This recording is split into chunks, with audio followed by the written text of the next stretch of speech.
ব্যবসায়ী, আমলা, রাজনীতিবিদ, প্রশাসন, সমাজের সর্বশ্রেণীর মাঝে একটা স্বস্তি দেয়। নির্বাচনী রোডম্যাপ ছাড়া এই স্বস্তি আসবে না। প্রশাসন অনেক ক্ষেত্রেই কাজ করছে না, আস্থা পাচ্ছে না, কারণ যাকে তাকে ফ্যাসিবাদের দোষর বানিয়ে দিচ্ছে, যার তার বিরুদ্ধে আন্দোলন করছে, যাকে তাকে লাঞ্ছিত করছে। সেদিন মধ্যরাতে দেখেছেন যে এই কতিপয় ছাত্র নেতা, তারা এখন বৈষম্য বিরোধী নেতা, বিশাল বিপ্লবী, কিন্তু আগে করেছে ছাত্রলীগ। এখন তারা একজন ব্যবসায়ীর বাসায় আপনার হানা দিয়েছে যে তারা তাকে গ্রেপ্তার করবে, টেনে হিচড়ে নামাবে। তুমি কে? তোমাকে কি আইন শৃঙ্খলা বাহিনীর দায়িত্ব দেওয়া হয়েছে মধ্যরাতে একজনের বাসায় গিয়ে তার আপনার টেনে হিচড়ে নামানো, তাকে গ্রেপ্তার করানো? ফ্যাসিবাদের দোষর কারা, কারা এই গুম খুন গণহত্যায় জড়িত, এর একটা তালিকা দরকার।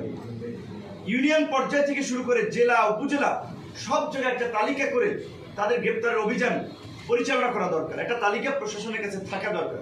না হলে ওই যে আব্দুল হামিদকে ছেড়ে দিবে, নুসরাত ফারিয়াকে আটক করবে এবং সেইটা সমাজে নানান ধরনের একটা প্রতিক্রিয়া সৃষ্টি করবে, এগুলো দেশের জন্য ভালো না, এগুলো সুখকর কিছু হচ্ছে না। আমরা